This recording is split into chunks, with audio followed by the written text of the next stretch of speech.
right, gang. Check it out. Check it out. I got Jimmy right now live on the phone because Skype is being weird. But I got him live on the phone right now from Vitriolic. Vitriolic, right? Right, Jim? Vitriolic? Yeah, you got it right, Butch. Vitriolic. I butchered the name on you a couple times. I apologize for that, man. Oh, man, no worries at all. You know, like I said, when I first joined, I almost asked our guitar player, Brandon, I was like, what? How do you say this, man? How do you say this? I probably asked him at least a dozen times before I had it right.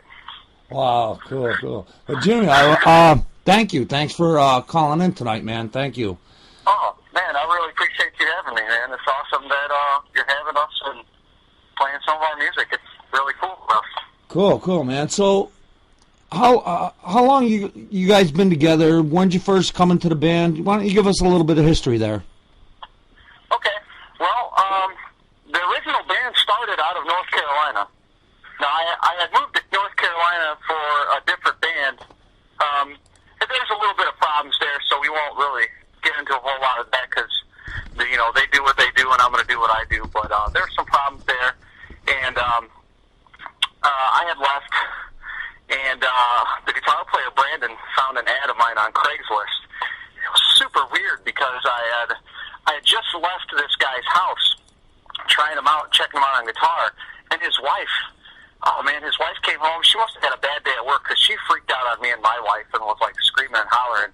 I was like, man, let's go, babe. Let's take off. And as soon as I took off, I get an email and a text message from Brandon, the guitar player of Us Now, talking about, hey man, read your thing on Craigslist. I think you're a perfect fit. Here's some of our music. So I listened to it and I was like, wow, this is awesome. So from there on, it just it started kicking off.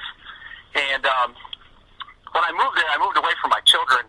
You know, being a Christian band and being a Christian, I try to do things by faith. And when I left there, I was thinking, and I had the feeling it was going to be, you know, a ministry-style band. We're going to be doing some touring and some shows and things like that. Well, it didn't end up being that way. So my kids came to visit me for about 6 weeks. It was closing time on the 6 weeks, and I was like, dude, I can't do this. I can't be away from my kids. So we're up and moving. And that was it. I quit my job, packed up my stuff, packed up my wife and kids. I was like, let's do it. Let's head back.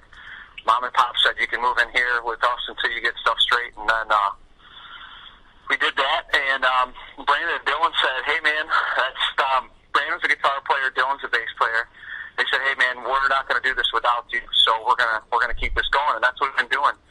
They've been recording, and they've been recording there with a guy named Samuel Wirtz, really good engineer. I've been recording here with a guy named Brad out of Kiwi Audio, really awesome guy. And then we just recently picked up a drummer, Josh Charay. I hope I said his last name right. He'll probably kick my butt later. But he's a really stout drummer. He's been posting some drum playthroughs on our page and things like that. Really good. He's been picking up our stuff. We started off just practicing with drum tracks, playing through a PA system. All of us would be playing through the PA, and then Brandon or Dylan would hit the laptop through the PA system and play the drum tracks, and that's how we practice. And now we have a real drummer and not just a computer anymore. So cool. That's how we started it. Very cool. Now, Vitriolic, the name of the group. Give us some history there, man. Tell us about what's going on there. When I asked Brandon, our guitar player, what it was about, he told me it was about the evils of the world, that, you know, how the systems work in the government and things like that. And I said, all right. So I looked a little deeper. I looked at the name of it, and then I understood what he was getting at. The word vitriolic means malice. Malice means hatred, which, as a Christian, we're supposed to love the sinner but hate the sin, which is not wrong to do. So having malice for the evils of the world is what this band is all about.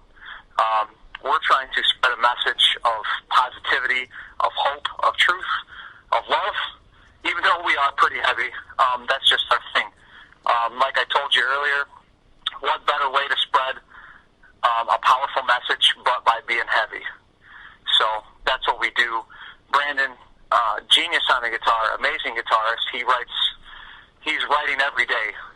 Every day I get a text or a message from him, something, dude, I got another song. Dude, I got another song. So I got to keep up writing vocals. So it's awesome. I couldn't ask for a better group of guys, and we're really tight-knit, really close family. I mean, we consider each other brothers.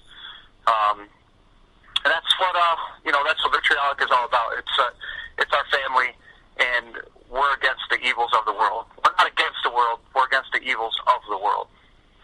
Cool, man. Cool. So just to clear up some of that controversy on our name. Cool. Very cool. Very cool. So now I guess that would lead us into the songwriting, man. Tell us about it. Is there a main songwriter? Is it a group effort? How do you guys go about doing that? Well, when I first started the project, Brandon had already had some riffs that he had, some songs actually, that he had going with some programmed drums he had did with a buddy of his. He was in a band, oh man, I would love to remember the name. He was in a band previously. That didn't go well for him as well, so he had been working on this stuff solo probably for over a year, I think he had told me. And I don't want to change it, so me coming into the band, and I've been playing guitar for like 14 years now, I haven't given him any riffs, I haven't shown him any riffs, I don't want to, because I don't want to change what he does. Brandon pretty much writes the music end. Him and Dylan write on the music end. Now that we have Josh as a drummer, Josh is going to be adding in now with his drums, his flavor, his taste, which we're all very much into a lot of the same stuff. We have some different tastes, but when it comes down to, we like brutal heavy stuff. Lyrical-wise, vocal-wise, that's all I do. I love writing the lyrics. Like I said, they're biblical. I use different parts out of the Bible. Song Overseer, that's up right now. That's pretty much about in our everyday lives, we have an overseer. Some people call it a guardian angel. Some people call it other things. To me, in my faith and what I believe, it's God. God's my overseer. God oversees what we do in our everyday lives. Cool. Downfall was written, kind of went with the name. That was the first song I did with Brandon and Dylan. With the evils of the world, the downfall, everything that's just been going on with the government. Just, if anybody that's listening that reads the Bible knows what's going on in the world right now, it's all written there, right there. So that's what the downfall is all about. This world's heading for a downward spiral, and we need to do something about it. So that's what that's about. Cool, man. Cool. So now, you're a Christian band. Do you guys take a lot of heat for being a Christian group? You know what? So far we haven't, and I'm waiting for it because I do a lot of answering stuff on the Facebook and MySpace. We haven't received too much flack. We've received quite a bit of good feedback. Our record label, Haunted Records, when the owner Sean initially called me, we talked to everything about signing and all that good stuff. He said, I noticed your lyrical content. Are you guys a Christian band? I said, yes, we are. And he goes, all right, cool, man. We respect that. There's no hate for it. All the bands accepted us. And every band has what they do. It's like Marilyn Manson. He plays a big persona of a fake satanic person. In real life, he's really not. Everybody says Whitechapel. Oh, they're the biggest satanic band in the world. Well, I bet if you sit that dude down, he probably doesn't even know what real Satanism is. So, they respect us. They like what we're doing, and we're a part of that family. We like it too, so we're accepted. We haven't received too much flack yet, so I'm waiting for it. I think the only flack we've received was actually from a personal friend of mine that I've known for like 12 years on the name, like I told you, Wow. So, you guys are the real deal then. You're Christians. You are Christians playing in a Christian band. Yes. We So are the real deal. that's very cool. That's very cool. We're not out there to bash people. We're not out there to say, oh, this band sucks. Oh, we're not going to play with you because you guys are not Christian. what kind of testimony would that give to anybody? You know what I mean? That's going to give somebody that Westboro Baptist crap that's out there right now that are against all kinds of stuff. It's terrible. They give Christians a bad name, and that's not us. You know, we'll play with any kind of band, and that's what we're supposed to do. It says, the Bible says, to go out there and preach the gospel to every creature. So it doesn't say where or when or how. It just says to do it. So with our music, that's what we want to do. Very cool. Very cool. And how would you describe your music to people, brother? What do you mean? Like, how would we describe it? Yeah. Heavy, powerful. Like genre-wise, do you mean? Yeah, genre-wise or something similar to, or... I personally listen to a lot of deathcore. I recently got more into deathcore this past couple years. A band called This Divided World and a band called Dividing the Masses. I really got into them, and actually the writer for This Divided World, Mike Brill, he's been a really big inspiration on my music writing, and it's so heavy but so powerful. All the message that's in it, it just, you know, it's hard to say. I guess we just say, Brandon always says, we're heavy. We can't really pinpoint it. Some people can call us hardcore, some people can call us deathcore. We're just heavy, I guess. That's cool. I looked when I looked you up on Facebook there, and I was reading your band page. I seen a description of Christcore, and I thought that was pretty cool. Right on. That was cool. That's what we cool. like to be, and we're hardcore for Christ, and that's what we want to be. We'll get flack for it, and pretty much I don't care. That's how it is. And to me, the way I look at it, with God before me, who's going to be against me, I'm not worried about it. It's like anybody else with their beliefs, what they feel. They're going to feel the way they feel. They're going to believe what they're going to believe, and they're going to do what they believe to the fullest and to the 100%. And that's what we're doing. So. Well, generally, rock and roll and metal is about rebelling, and who better to have in your corner when you're rebelling, right? Well, yeah, I mean, I get looked at funny because I walk into a church and I'm full of tattoos, and I did have long hair down to my shoulders. Only reason I cut it is because my normal job is being a welder, and it got so stinking hot in North Carolina welding with long sleeve shirts all day long. I was like, dude, I gotta cut this. My wife was not happy that I cut my hair, but it made my job easier. Can I swing my hair with my guitar player anymore? No, I can't. So he's solo with swinging his hair, but I get looked at funny, but when someone asks me, they can tell what I am, what I believe, by my posts, by what I say, how I act, my demeanor. I love everybody, and that's how I'm supposed to be. I don't really go out. I don't go out and party, do any of that stuff. Now, if we play a show, am I going to hang out and network with bands and hang out with people and show my testimony? Yeah, that's what I'm supposed to do, and that's what I'm going to do. So, that's what we're called to do. Very cool. Very cool. Very cool, man. So, have you guys had the chance to play out yet? Have you played any shows? No. We're supposed to play January 24th in Naperville, Illinois at White Tavern. One's actually with my old band, Bury Your Demons. Some really cool, talented dudes. Guitar player Glenn Cooper, really awesome guy, really talented. Other guitar player John, then Matt the drummer, Ryan Blanchard, the new vocalist, and Scott Mills, their bass player. Really, really awesome dudes. And then a band called Vitriolic out of Portage, Indiana, but they're really borderline Illinois. Really cool guys. I mean, everybody knows we're a Christian band, and nobody just says anything except for you guys sound awesome.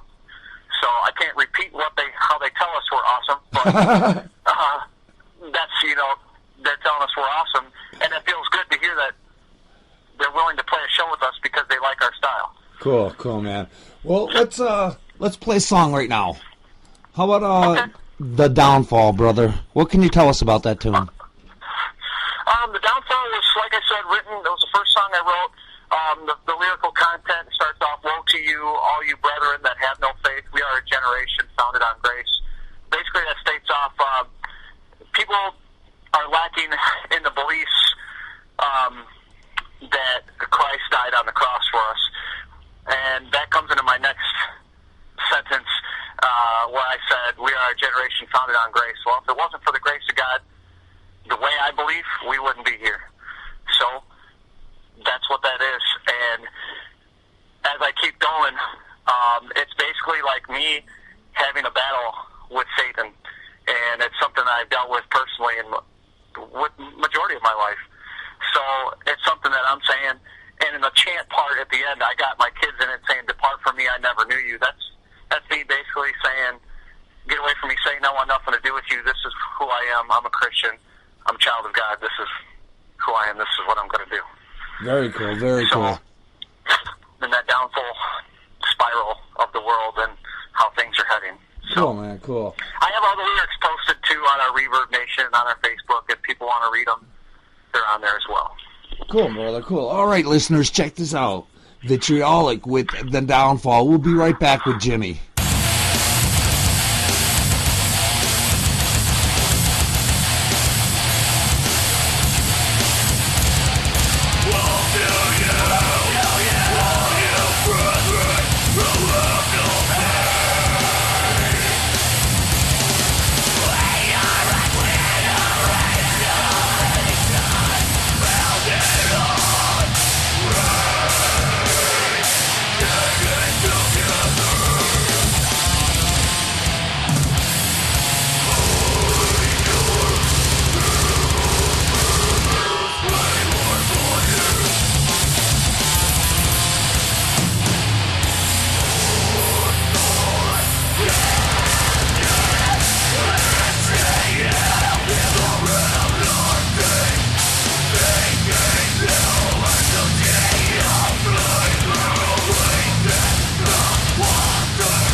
All right, gang, we are back with Jimmy from Vitriolic. Jimmy, how you doing, man?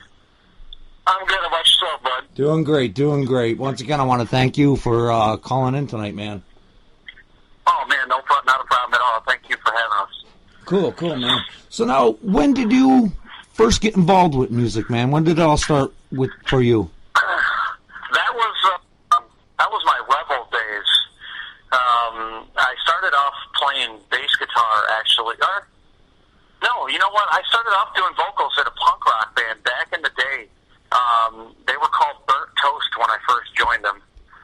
And then we changed our name to Ginger Snap and the Undershot Correction, which an undershot correction is when a dog gets braces. So, yeah. Okay. I mean, punk rock. That's what I started off doing that, and then, you know, that went off on its own path, and then I picked up playing bass, and then I heard people doing all kinds of stuff on guitar, squeals and pinch harmonics and leads and stuff like that. I'm like, dude, I want to do that. So a couple of good friends of mine, Justin Schmedeke and actually Matt Webb, helped me out learn how to play guitar. Justin Schmedeke actually hooked me up with my first guitar, had a bunch of stickers on it. It was totally punk rock style guitar, and I just went from there. I played the bass probably for like a year and a half taking lessons, and then I started playing guitar, and I was like, I went to one lesson, I was like, you guys are going to hold me back. And I stopped taking lessons on guitar and just started learning like down tuning and stuff like that, doing my own thing with down tuning, and progressively got heavier and heavier and heavier with everything I did. Cool, man, cool. How about the first song you can remember learning to play? Actually, the first song that I remember learning how to play was on the bass, and that was Silverchair. That was Israel's Son by Silverchair. Yep, that was awesome. Cool. Man, a couple of my friends were big Silverchair fans. Wow, that's a band I haven't heard in a long time. And you know what? When I get a chance, I still listen to them. I still have 2 of their albums. My old drummer Matt Bloomquist, that dude, him and I would just listen to old '90s rock all the time. We listen to old '90s rock, and then go to band practice and just write absolutely the heaviest stuff we could possibly write. Cool. You know, it's unfortunate. They're a great band, but I think what doomed them was they were listed at or labeled as the next Nirvana, and I think that's what did them in. Yeah, I think so too. And you know, I think that vocalist, he had some health issues too. Yeah. If you notice some of his videos and interviews and stuff like that, he started dropping weight like really bad, and I don't know what was wrong with him, but I think he had some bad health issues. Wow. So yeah, man. So a mix of that both. So who would you say are your influences are, man? Your musical influences? It kind of ranges. I'd say guitar-wise, it was always Tom Morello from Rage Against the Machine, because he was just always insanely awesome. I don't care what anybody says. He's a madman on the guitar and just awesome. Vocal-wise, it started off being Eddie H. from All Shall Perish, and I cannot pronounce his last name very well, so I'm not even going to attempt it, but it's Eddie H. from All Shall Perish was one of my huge vocal inspirations, and then it moved to Despised Icon, which on my 29th birthday, I was in a band called The Great Flood, and I got to play a show with Despised Icon and Through the Eyes of the Dead. My brother-in-law and I were there, and the smile on his face was the most amazing.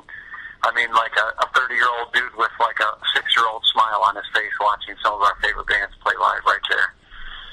So, cool. That was cool. That's very cool. So, man, when you're not writing, jamming with the band, or recording, what do you do for a day off, brother? What do you do for fun? What I do for fun, I build Lego sets with my son.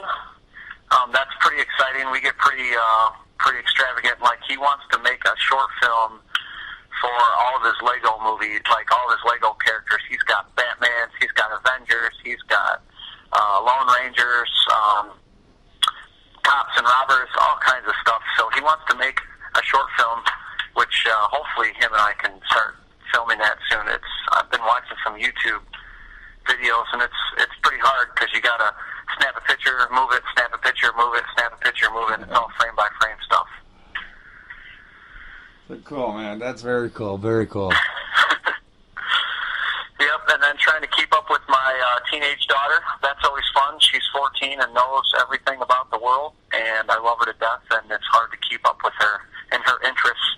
But I will tell you, for her going to the school that she does, I've been a really big influence on her with music and what she listens to, because a lot of the hip-hop bullcrap that's out there right now is all about the one-night stand dumb stuff, and that's what too many kids listen to nowadays. But I've got her listening to so much Christian music now, it's a lot more positive influence on her, and she loves super heavy stuff. Like, she loves In the Midst of Lions. She loves what we're doing. She loves bands like Devil Wears Prada. She loves Volumes. She loves super hardcore stuff, and I love it because she doesn't look like that kind of person at all. Cool, man. Cool. So now, what would you say is your most memorable moment so far, man? Music-wise? Yeah. Well, I was in a signed band called Embrace the Day when I still played guitar. Awesome guys in that band, all great musicians. I learned a lot from the guitar player, Jordan Felt. He taught me a lot. We actually played at Indianapolis Metal Fest when we were on Double Tap Entertainment, and the worst, well, not the worst, but the most memorable part is coming out there seeing, I want to say it's maybe 5,000 people watching us, and we had like a 25-minute set, and we're getting ready to play before like bands like Immure and Beneath the Sky, and I'm sitting there plugging in my amp, and I look at the crowd and I start dry heaving, and my drummer Matt starts cracking up at me like, dude, I can't do it. He's like, you better not lose it at this show, dude. You better not lose it. And so what I did was, in the first 25, 30 seconds, I played my back facing towards the crowd until I opened up a little more, and then I had a blast. But playing in front of that many people with that fence and people moshing in front of us, that was probably one of the most memorable things ever. It was really cool. People wearing our shirts, people buying our CDs. Amazing. Very cool, very cool. Now, let's take it the other way, man. Do you have any Spinal Tap moments you want to talk about, or your least memorable? Something you wish would go away. Something that I don't know. A big reason, I was just talking to my daughter on the phone too, a big reason that I started doing Christian music was because of my beliefs. I've been a Christian for a long time, but I stepped away from it for a while too, to party and do what I want with my life. So I partied, I did a lot. My band Embrace the Day, I had a lot of fun with them, needless to say. We partied and we drank a lot. And what I didn't do was, I didn't spend more time with my kids like I should have, and I spent more time partying. And they wanted to listen to that music. Well, I didn't feel the lyrics were good enough for my kids, so that's when I started. When that band went south, that's when I was like, you know what? All the music that I write from now on, from here on out, I want to say from 2007, 2008, I want it to be something that my kids can listen to at the same time. And instead of seeing posters with middle fingers on it, just posters of their dad standing there, at least some kind of smile, not some negative flipping off picture, of their dad. So I think if I can get rid of some of that stuff, I would. But at the same time, it was a learning period for me too, and I learned a lot from it. Cool, man, cool. So now,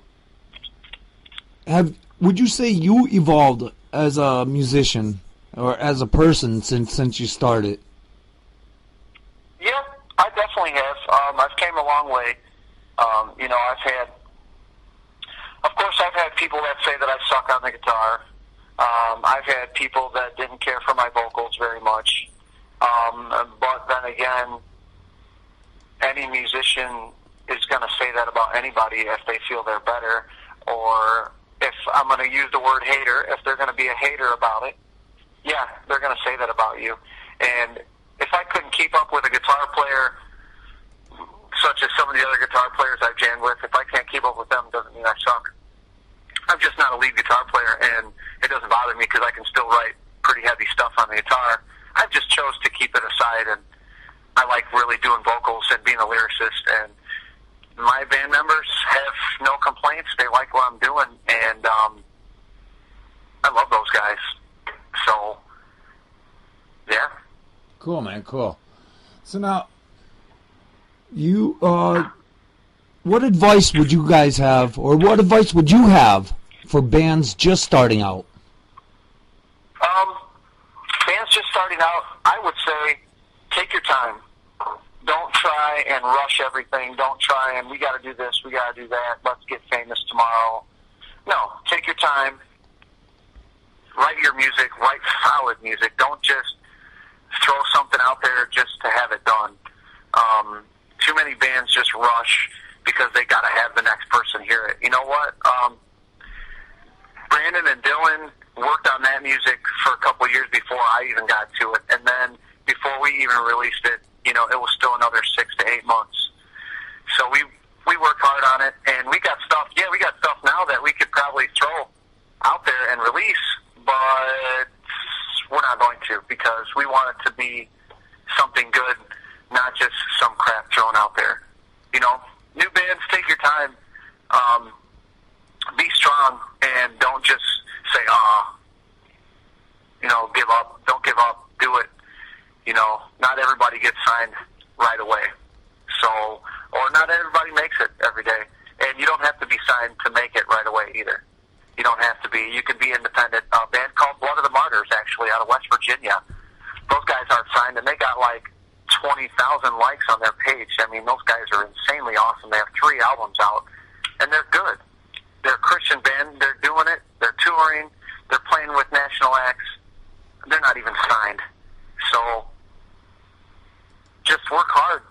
Take your time, work hard, and it'll come. Cool, brother. Cool. Very cool. So you guys are on a label. Talk about that a little bit. We are. Yeah, talk about your label. We're on Haunted Records. Very nice guys. Very easygoing guys to deal with. The owner, Sean, super nice dude. He's the one who said, hey, are you guys, I checked out your lyrics and stuff like that, and are you guys a Christian band? And he's really, really nice guy. Easy to work with. He's got some things coming up. He wants us to play some shows with some of the other bands, and all of us live, far from each other. So we're trying to do some traveling shows where we can meet up with a band called Danny Green. They're a hardcore band from Southern Illinois. There's a band called Hate Riot on the label. We want to play some shows with them. Actually, the owner, Sean, is in a band, ASD, and I can't remember what it stands for, but they sound really good. I talk to their drummer actually all the time online. They're really good, and we want to play some shows with them just for fun, man, because it's awesome. We got some good bands on our label, and I like a lot of hardcore. Personally, it gets me like amped up, like I'm 16, ready to do some spin kicks and mosh around with some people. Feel young for that moment until I wake up the next day and feel like I got beat up. Cool, brother. So, cool. Yep. We like the label. We like it a lot. They treat us good, and vice versa. They treat us good. We treat them good, and that's how it should work. They're not in it to rip bands off like some labels are.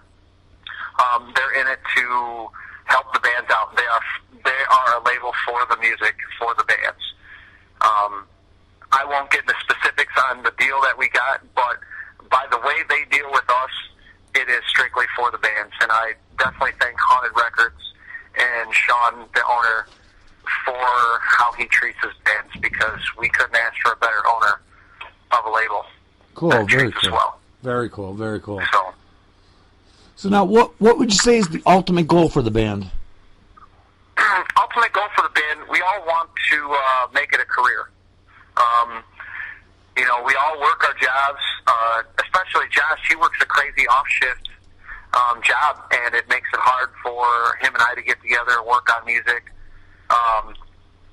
He might actually have to miss a tour in March due to work, and I get it. I mean, that's how we pay our bills. And until we're able to do our music full time, we have to work and pay our bills. I'm a full-time welder and a technician, and he's full-time worker, second shift, and his hours get crazy, and he's off like Sundays and Mondays, so he doesn't get a whole lot of time between that and his family life. So it makes it hard. But then again, we have technology. I wouldn't get new music if it wasn't for technology, because Brandon, our guitar player, is like, hey, I recorded this, send an MP3 format, boop, I get to upload it on my phone, throw on my headphones, and listen to it, start writing lyrics. So cool, man. Cool, very cool. We make it work. Cool. So you guys planning on any shows? You have any upcoming shows going on? Yeah, we got January 24th at White Tavern in Naperville, Illinois, with some good bands. Right now it's Barrier Demons and Betrayer. And then we're going to take a little break. We're getting in the studio, actually, the 17th through the 25th of January, and we're going to be shooting our music video for Overseer, which we started some shooting, filming for that, and then we're going to finish up the filming for that with the rest of the band. We're going to get in the studio, wrap up some stuff. Brandon, our guitar player, has got some really cool stuff up his sleeve that we can't say yet, but on this album it's going to be produced, and it's just, we're working with some really good people. Brad out of Kiwi Audio is hooking us up. He's a really good engineer out of Aurora, Illinois. If you're in Aurora and you need to record, get with Kiwi Audio. And then Damian Hill out of New York, really awesome mixing, mastering guy. Hit this guy up. Amazing dude. He made us sound like a real band and not just a garage band. He helped us out a lot. So, yeah, man, I mean, those are our plans. And then we got a tour in March 29th through April 6th. We're just doing like a small eight-show tour. Get out there. We can't announce who we're touring with because it's still in the works, but the band that has replied to us, that is interested in touring with us, is pretty well known. And I think it will work out well with us because they are in our genre, and it just so happens they're a Christian band. So I think it's going to be something that's going to be really good for us and get us some hits, and people are going to be able to check out our music more. Very cool, man. So now, where can the listeners find Vitriolic? They can find Vitriolic on 3 places right now that I'm positive of. We have our Reverb Nation, which you can get through our Facebook, which is facebook.com/Vitriolic Band. Just go to that music section and go to Reverb Nation, or you can go to Reverb Nation /Vitriolic, or we're actually on MySpace, because some people won't talk to you unless you have a MySpace still. It's a free place to put up music. We do actually have some good hits on there, listeners on there.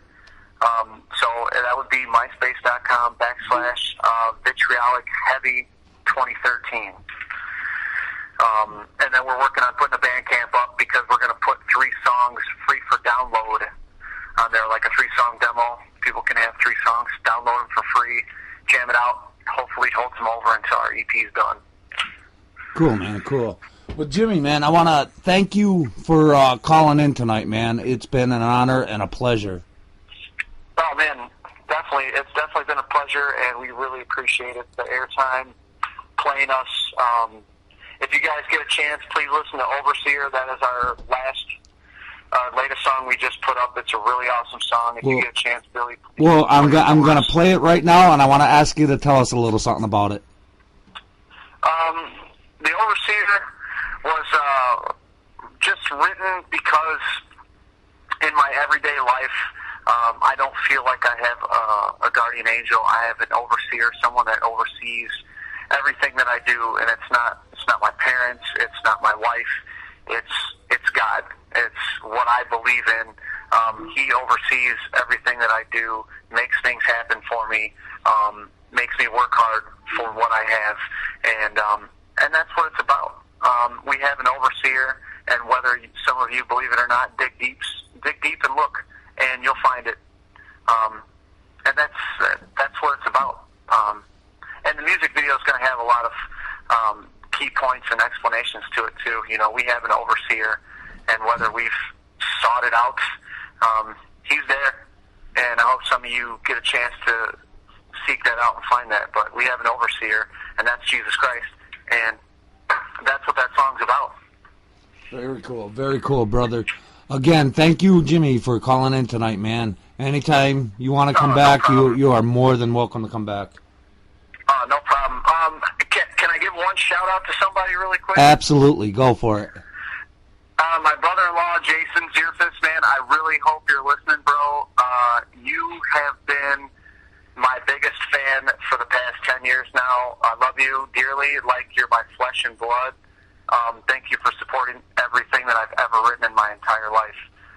Love you, bro, and I hope you guys are having a good night jamming out over there at your house. Very cool, very cool.